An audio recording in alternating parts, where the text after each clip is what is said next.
কোন জায়গায় কি বলতে জানি যাই পোকাচোদা কি লেগে পড়ে জানি যাই কম নাগাদ বাংলা করতে চেয়েছে, কেউ ডিজিটাল বাংলা করতে চেয়েছে, আর কেউ বলেছিল আগামীর দেশ হবে স্মার্ট বাংলাদেশ। বলতে যে স্টেজ ভেঙে ফেলেছে, ঠিক না ভাই? ঠিক ভেঙেছে না ভাঙে নাই?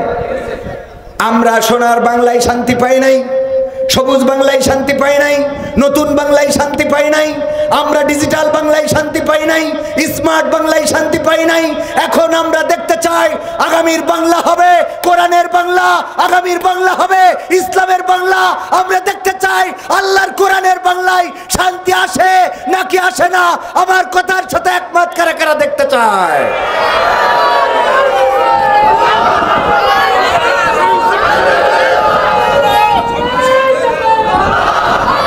সমাধান খুঁজে খুঁজে ক্লান্ত হয়েছে যারা, সমাধান যদি পেতে চাও সব পথ গিয়ে ভুলে কোরআন দেখো খুলে। সমাধান যদি নিতে চাও সমস্যা যত সব দূর করে দিবে রব, সমস্যা যত সব দূর করে দিবে রব, যদি তুমি যাও সে যাও। সমাধান সমাধান খুঁজে খুঁজে ক্লান্ত হয়েছে যারা, সমাধান যদি পেতে চাও সব পথ গিয়ে ভুলে কোরআন দেখো খুলে। সমাধান যদি নিতে চাও কোরআন ধরি না বলে, কোরআন পড়ি না বলে চারিদিকে হই লাঞ্ছিত, কোরআন জানি না বলে, কোরআন মানি না বলে সব অধিকার বঞ্চিত। কোরআন ধরি না বলে, কোরআন পড়ি না বলে চারিদিকে হই লাঞ্ছিত, কোরআন জানি না বলে, কোরআন মানি না বলে সব অধিকার বঞ্চিত। মরিচিকার পিছে না ঘুরে মিছে মিছে, মরিচিকার পিছে না ঘুরে মিছে মিছে, কোরআনটা খুলে দেখে নাও। সমাধান সমাধান খুঁজে খুঁজে ক্লান্ত হয়েছো যারা, সমাধান যদি পেতে চাও সব পথ গিয়ে ভুলে কোরআন দেখো খুলে। সমাধান যদি নিতে চাও কোরআনেই খুঁজে পাবে সংসার নীতি, আর কি হবে রাষ্ট্রের নীতি। কোরআনের আইন চললে দেশে দূর হবে সব দুর্নীতি, কোরআনেই খুঁজে পাবে সংসার নীতি, আর কি হবে রাষ্ট্রের নীতি। কোরআনের আইন চললে দেশে দূর হবে সব দুর্নীতি। মানব রচিত মতে শান্তি খুঁজো না পথে, মানব রচিত মতে শান্তি খুঁজো না পথে, কোরআনটা খুলে দেখে না। সমাধান সমাধান খুঁজে খুঁজে ক্লান্ত হয়েছো যারা, সমাধান যদি পেতে চাও সব পথ গিয়ে ভুলে কোরআন দেখো খুলে। সমাধান যদি পেতে চাও কোরআনে সব সমস্যার সমাধান আছে না নাই?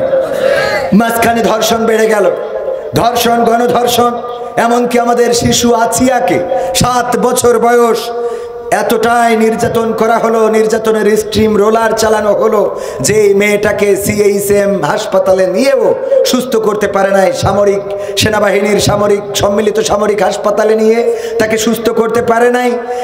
এত নির্যাতন, তার উপরে পাশবিক আচরণ করা হয়েছে। সেই সময় বামপন্থীরা পর্যন্ত শাহবাগে নামলো, আর তারা দাবি জানালো ধর্ষণের শাস্তি হতে হবে মৃত্যুদণ্ড।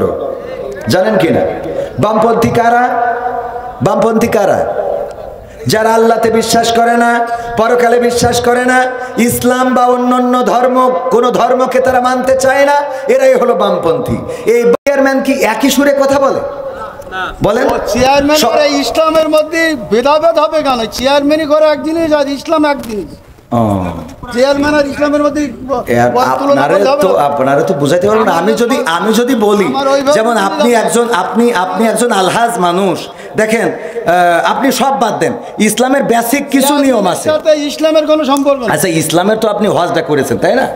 হজ করেছেন না? আমি যে প্রশ্নটা আপনার কলমে বেগান আর 6 জন লোক আছে, আপনি সঠিকভাবে উত্তর সঠিকটা আপনি তো উত্তরের আগেই তো বকর করতেছেন। আমার উত্তরটা দিতেই দেন, আমার কথা তো বলতে দেবেন। তা বলতে না দিলে আমি কি করে বুঝাবো? ফালতু কথা বলিছেন, বলো খবরদার। ল্যাঙ্গুয়েজ সোজা করেন না, সোজা করে দেবো কিন্তু একদম। ল্যাঙ্গুয়েজ সোজা করে বলেন। আমি বলছি আমার কথা তো বলতে দেবেন। ল্যাঙ্গুয়েজ সোজা করে দেবো কিন্তু একদম। বিয়াদব লোক কম নাগাদ ফকর ফকর করতে আমি খাবার দেবো, একটা চোখ বাসটা করে দেবো কিন্তু একদম। আমি প্রশ্ন করলাম, একজন লোক বলছে যে আলহামদুলিল্লাহ নামাজ পড় না শুরু না বললে নামাজ হবে না, আমি ফালতু ভাবতেছি। তা আমি বলছি আমার উত্তরটা তো দিতে। কোন জায়গায় কি বলতে জানিস ভাই? পোকাচোদা কি লেগে পড়ে জানিস ভাই? হাত বেয়াদব কম নাগার।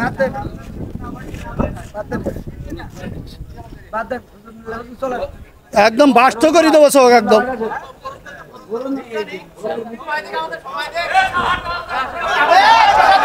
হ্যাঁ সব কথা রাখো।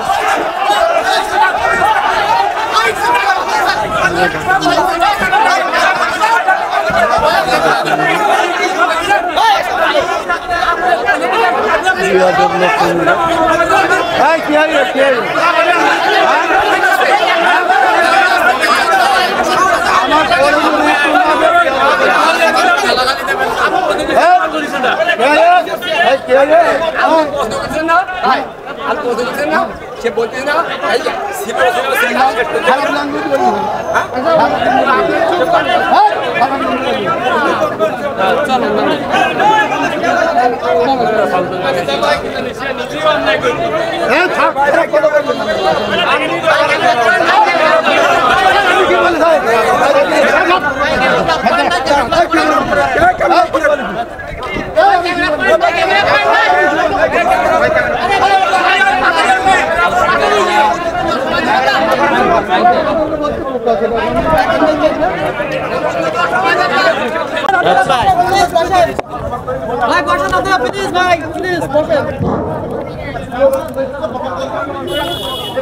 আমরা শিক্ষিত মানুষ, আমরা আলেম, আমরা সমাজের প্রতিনিধি, আমাদের কিছু ভুল আছে।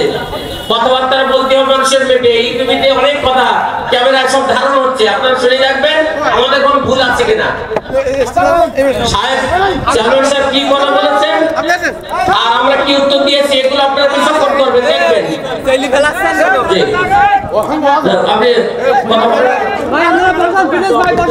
এখনই আলোচনা করবেন আমাদের মাহফিলের প্রধান বক্তা মাওলানা মাহবুবুল আলম সাহেব। আমি হুজুরকে আলোচনা করার জন্য বিনীতভাবে আহ্বান করছি। আজকের মাহফিলের প্রধান বক্তা উনি স্টেজে ছিলেন। চেয়ারম্যান সাহেব কি প্রশ্ন করেছেন আর উত্তরটা কিভাবে দিয়েছে, হুজুর স্টেজে ছিলেন। বড় হুজুর, আমরা কেউ আর কোনো সাউন্ড করবো না। প্লিজ ভাই বসেন।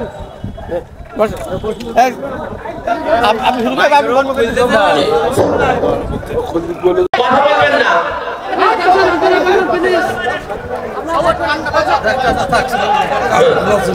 আমরা শান্ত হয়ে যান। আমি সকলের কাছে অনুরোধ করি যে আলহামদুলিল্লাহ এক্ষুনি আলোচনা নিয়ে আসবেন।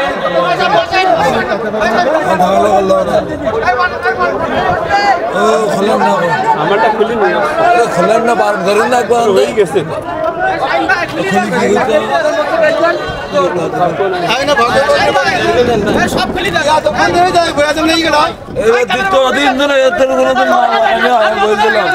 আমার সামনে